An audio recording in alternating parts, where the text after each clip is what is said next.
This is going to be about the Sand Creek Massacre and that Central Plains, which stretched from Missouri River to the Rockies.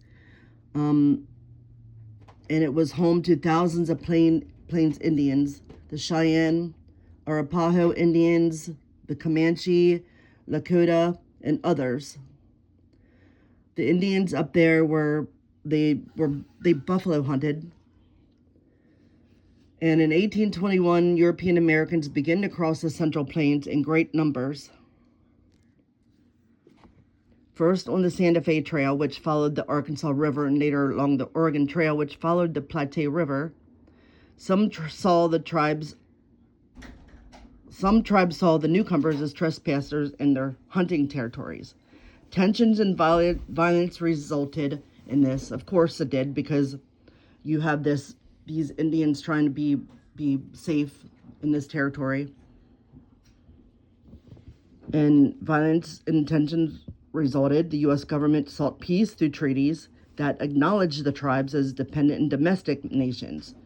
And in 1851, Fort Laramie Treaty defined the Plains tribes' territory. It promised them protection and provisions in return for safe passage by travelers through Indian lands. So they promised the Indians peace if they gave peace to travelers that were going through their land. So they didn't want to ask for nothing else, so they did. The treaty did not achieve lasting peace. In 1850s, that's when the Rocky Mountains struck gold, and realizing that the Indian lands might include rich minerals resources, the U.S. government went back on their word, the 1851 treaty. So they required the Cheyenne and Arapaho Indians to cede all their previous agreement territories except a small reservation. 6 Cheyenne and 4 Arapaho chiefs assigned. Many more refused. Despite the discord, Congress created Colorado Territory in 1861. So only a few months later, Civil War began. So the U.S. Army withdrew most of its regulars from the frontier for service back east. In 1862, Congress passed the Homestead and Pacific Railroad Act, which eventually led to more westward migration. And I don't want to call him a man, but Colonel John Chivington, he was a Civil War hero, commanded the troops of the Colorado Military District.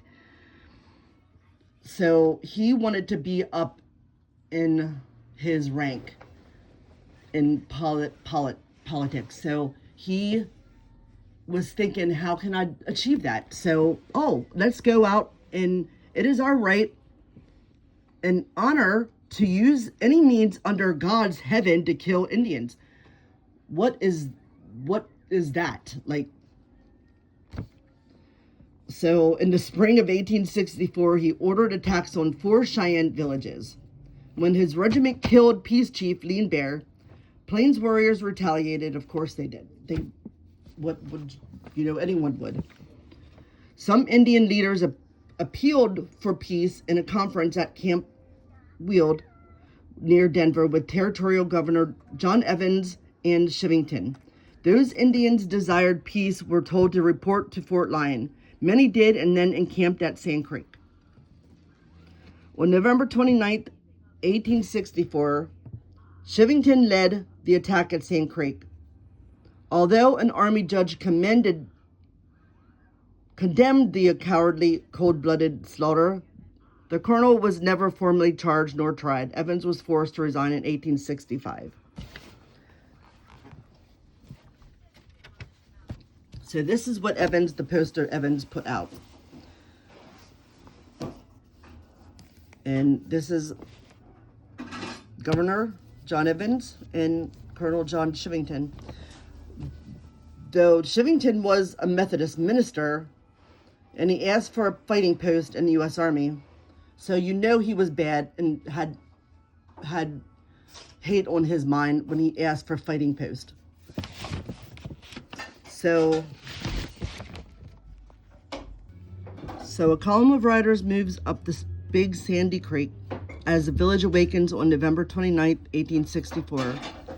This is no ordinary village. It is a chief's village with over 750 people and at least 33 chiefs and headmen of the Cheyenne and Arapaho Indians. All believe they are safe here within the 1861 Fort Wise Treaty lands.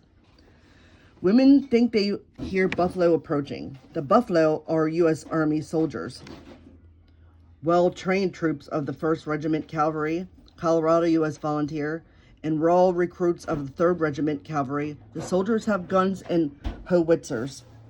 A U.S. flag and a white flag of truce flutter from a lodge pole at Cheyenne Peace Chief Black Kettle's teepee.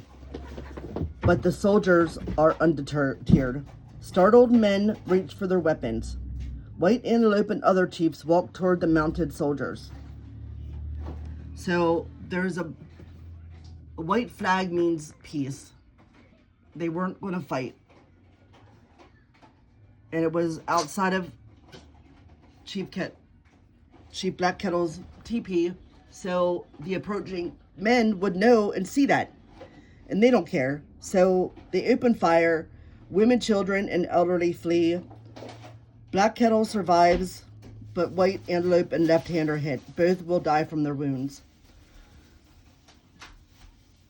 Colonel John Shivington arrives. He orders the 1st Regiment to fire into the fleeing village. Mayhem ensues as his soldiers massacre Cheyenne and Arapaho Indians. Captain Silas Soule and Lieutenant Joseph Kramer defy Shivington and order their companies D and K of the 1st Regiment to stand down. They witness the horrible execution of those who surrendered and others who tried to escape along the Sandy Creek bed. So even though that they surrendered, they were still killed. When the firing stops, over 230 Cheyenne and Arapaho, included 13 council and 4 soldier chiefs, lie murdered. U.S. Army casualties amount to about 18 dead and 70 wounded. Reports exaggerated the number of Indians killed at 500. Soldiers loot, scalp, and mutilate the dead.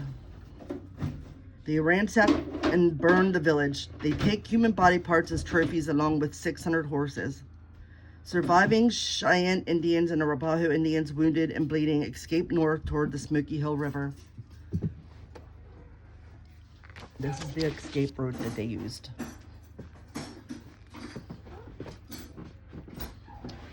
And George Bent he's a Sand Creek survivor. He said, "We ran up the creek with the cavalry following us. It was now a terrible sight. Men, women, and children lying thickly scattered on the sand."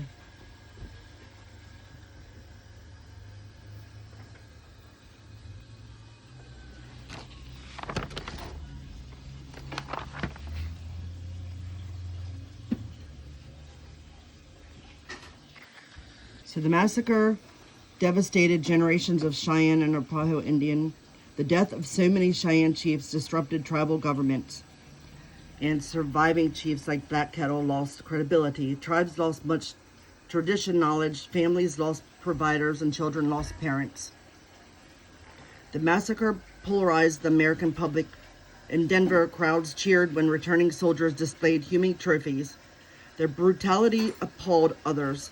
The U.S. Army ordered an immediate investigation. Congress would order 2 more. Company commanders Captain Silas Soule and Lieutenant Joseph Kramer, who ordered their men to stand down, provided written accounts that shocked national and military leaders. Colonel John Shivington gave a different account, which the Joint Committee on the Conduct of the Civil War rejected. In the 1865 Little Arkansas Treaty, the U.S. government took responsibility for the massacre and promised preparations to survivors. The promised preparations have never been fulfilled. The U.S. policy toward Native people shifted from removal and concentration to assimilation. Although it seemed more humane, assimilation denied people their culture, language, and traditional way of life. Yet the identities of the tribes, though weakened, are intact. Today, the Cheyenne and Arapaho tribes reside in Montana, Wyoming, and Oklahoma, where they continue to maintain their cultures and try to preserve their traditional knowledge.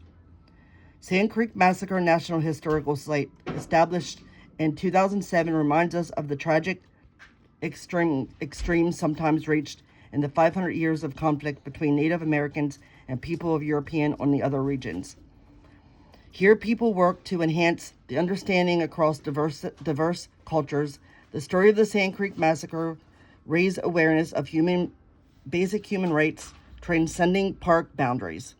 The American people, through the intent of Congress, joined Cheyenne and Arapaho leaders and chiefs in the hope that the story will prevent similar tragedies in the future.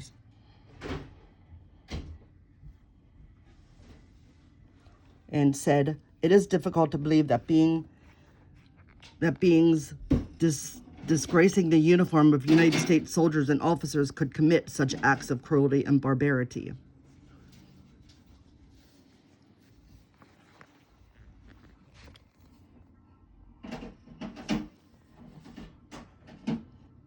So these two men, Captain Silas Soule and Lieutenant Joseph Kramer, wrote letters to the military and government, and they disappeared.